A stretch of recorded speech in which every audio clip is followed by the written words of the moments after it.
Let's take you back to our top developing story this Thursday. At least 16 people have died in a gas leak near Angelo informal settlement. That's just outside Boksburg on Johannesburg's East Rand. The incident happened late last night. Ekurhuleni emergency services and firefighters are still this morning searching for more bodies on the scene. Let's take you there live, where we find my co-anchor Ayanda Nyati. And Ayanda, you are speaking to a number of people as we try to get reaction to this devastating incident. Absolutely, and you're right on time, Michelle, because as we go live, there's a chopper hovering just above our heads.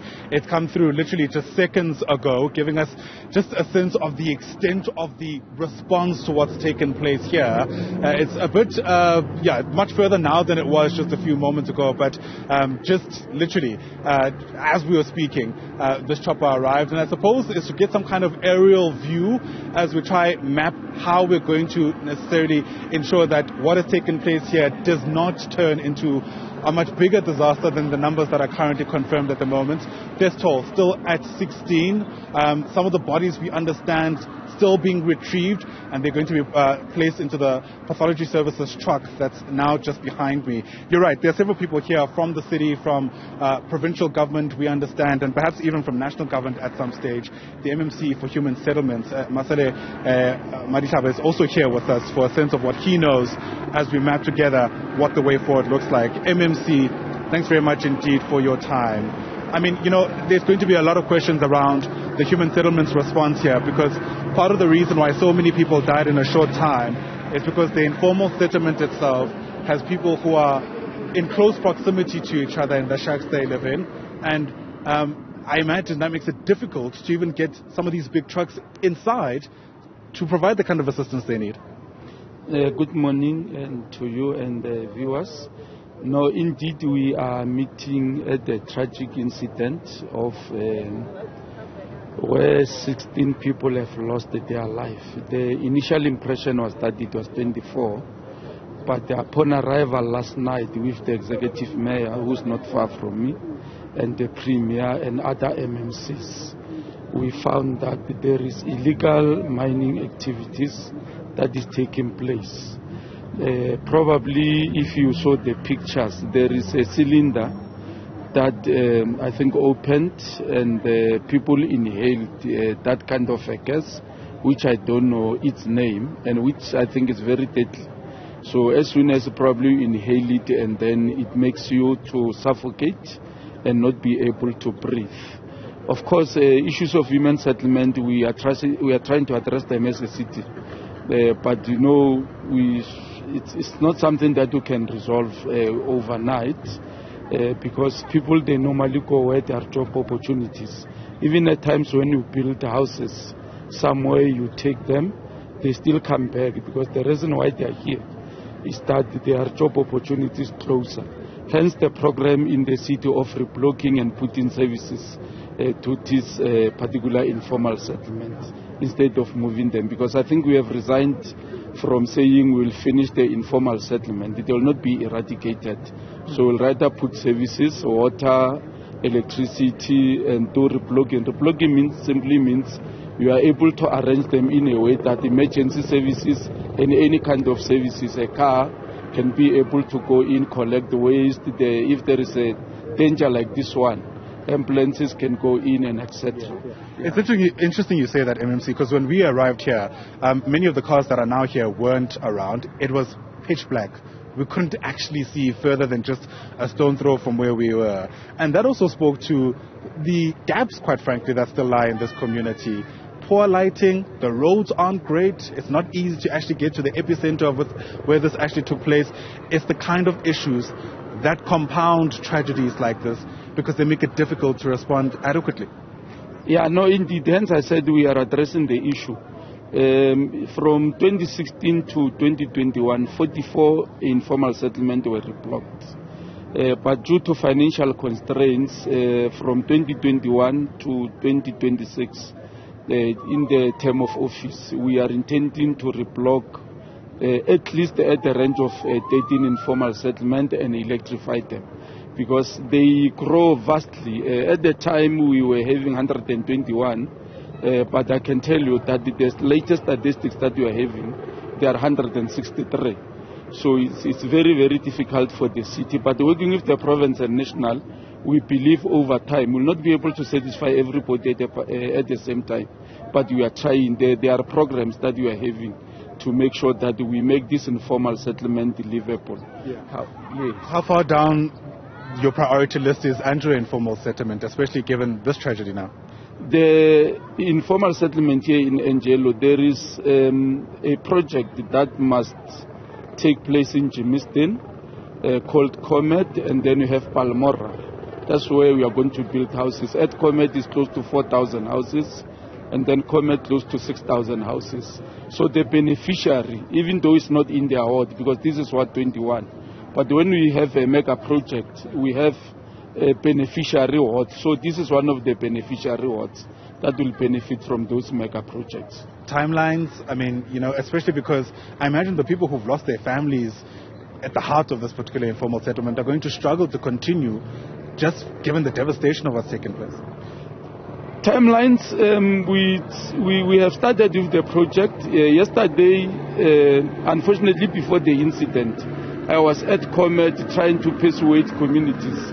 Because remember, like in Comet, it's a mining houses that are there. So we wanted to demolish those particular mining houses. The community said, no, it cannot happen. So we are still in the negotiation. But most of the bulk services like your water, your roads, your sewer, they've already been installed. So the top structure is a project that is planned over a period of time until 2027, because the budget is almost 1.2 billion. Illegal mining, as we mentioned at the beginning of our discussion, is a major issue here. And I put it to you, MMC, that it's not a new issue at all. I'm sure even you and several of the other councillors are fully aware of how pervasive, quite frankly, illegal mining has been. There's going to be obvious questions around what has been done on your end to ensure that A, it doesn't continue, and B, it doesn't result in 16 lives being lost, with the possibility of that number still rising. Yeah, no, illegal mining is a thorn in the country. It's very bad for everyone. I know at some stage we, as a city, we tried to engage with the Minister of Minerals, Msebenzi, to say some of the things as a city, we are limited in terms of legislation. So we are calling upon the National Department and the law enforcement agencies to make sure that they deal with these issues of illegal mining. They are causing havoc. It's not only death. The infrastructure of the city gets depleted in a minute. You put a road and then they dig under the road and then the road collapses. And many other infrastructure, electrical infrastructure, water infrastructure, and so forth. It's very, very bad for the country. So I think the national government, provincial government, and everyone, all the spheres of government, we need to work together to make sure that these kind of activities are eliminated in the communities. The MMC for Human Settlements in the city of Ekurhuleni, Masele Madihlaba, thank you very much indeed for your time. Once again, it is now an incredible hive of activity where we are. Choppers in the air, several trucks on the ground, and a lot of forensic authorities combing through. Essentially, the situation we now have to contend with the morning after this devastating leak. As I mentioned to you before, there are various members, a part of our team, who are on the ground watching this from a number of vantage points. I'm more towards the entrance of the community itself, but Ngobile Madlala is part of our team, also in our vicinity. She's much closer to where we understand this leak actually took place. And Ngobile, hopefully you're able to see me, and of course, devastation all around.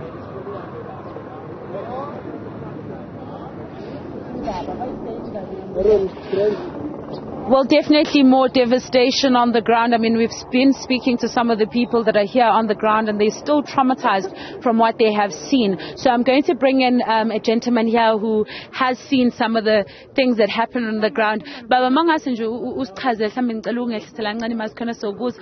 Mhlawumbe mongase usichazele ubonene. Mina ngibone ngalesikhathi siyenzeka lezi zinto ngiphumela endlini. Ngithi ndiyaza lapha ndithi ndiyobhala legesi. Nathola abantu balele nje endleleni. Setha sangena naye lapha lebhodlela. Sendaphuma. Abantu abangako babonile baba? Babonile boni ngisho 8 ngibone 8 wena baba ngoba phela umuntu okade la engazelele ubungaboni ukuthi kuzokwenzakala into kanjena kuphatha kanjani ukuthi kwenzeke into enjalo lamabhodlela lamabona obala ishawula lo munye uvulele ibhodlela la sala livulekile manje le steam siyaphathalala kumwathi sichala le mamakhelwane wabona bathola manje badrongile. Unjani nje kodwa ukuzwa la inhliziyo yakhe iphethe njani? Kumanje sona right. Siyabonga kakhulu baba ngokukhuluma nathi. Mama wena ubungichazela nje ukuthi abanye ubabonile abanye uzamile ukubasiza. Kwenzakaleni awungichazele nje kwenzakaleni? This thing ithomile ka bo past 6. Rona ne re ditiro ra mollo. So ho tlhaela mme o mong wa bua Setsonga. O re ngwana wa mine wa fa bona ngwana wa fainta mo fase. A fainta ra emela ka fela re nyako bona nna ke re maybe mokuku wa tšha wa bona. Ka re mokuka o tšha. O re batho ba a shwa ka kwa. A ke rena ba le ra kitima bele re fitla re kra mo passage batho ba wile vele ba bangata. Ka dinako ra ema vele ka fela ya gama ntse ne re ka skene ka fela wa bona ra ema gore smoko se le seme hanyana re tlo kgona go save ra save ra tsena le bontate ba bang ka utlwela ba gore ba santse ba phela ka re ba ba kuke ba ba ise outside. Okay go savehile ba itiri ba bang ba babedi ba tlhokofala ne ile ka bo past 7 I think. So lento le iqale emini mawa ka 6 ithapama. Mangabe nizwa nje mangabe niyisimela kade kunuka kanjani? Ngikhoka re so rich. Ene lo ena ho kena molo ka setsulu sharp. Ka re e betha matshwafo. O tshantso kene ka mole le mask le toule o thapa. So la sikhona kukude kangakanani nala kade ningakhona mama? Tshantse re jike so. Abanye balahlekelwe imndeni yabo. Bakhona nibaziyo kulaba bashonela? Nna ke moyeng ke na le 2 days ke leng. A tsebe motho mara ke kgonile o thusa ba ke ba thusa. Well, of course, also we have some of the officials that have come on the ground to speak to such issues, and you'll hear from that lady. She's just explaining that she's had to also assist, even though she just has 2 days in the area, she had to assist. Some of the people were fainting, some of them had also passed away, so just difficult for them to see this, but they're saying it's further deep in. But these are some of the areas, of course, that are affected. It's very difficult to get in here as well because there aren't any roads, and that's where I bring you in. And I mean, as a person who's invested in terms of human settlement, and I understand that you're still seeing and just sort of looking into what happened, but how do people live in a space like this? First of all, I think we'll have to pass our deepest condolences to the families that are affected by this tragic incident. We are quite saddened about the incident that has happened, and also we are quite saddened about the situations that our people live under and the illegal activities that are happening around the communities. Because if you listen to what is happening here, you gather that it happened because of people who are conducting those illegal activities, and we call upon our security authorities to actually raid these illegal activities amongst our communities. Coming back to the living conditions of our people, who are quite saddened. We're actually not happy. We know that the government is trying, and these things are happening under budget, which constrains a lot of government activities. There is a program that the council is coming with in this financial year of making sure that they fast track the issue of reblocking the informal settlement. 12 of them have been identified. But whilst our communities are waiting under these conditions, we actually plead upon them to report this because the issue here is not the condition, but the issue is the activities which endangers people's lives, to report this to the authorities. Also on our side, we'll actually ensure that we press on the side of But just a quick one, the environmental space is not right in itself. You can't drive in here. Officials need to drive in here. Those are the things that need to be sorted for these communities. I quite agree with you. As I say, we're not happy with the space on our side in government. We actually are pushing for government to do better, but we will be realistic with this to say it's not something that can happen overnight, because what happens is that, for instance, let me make an example with this area.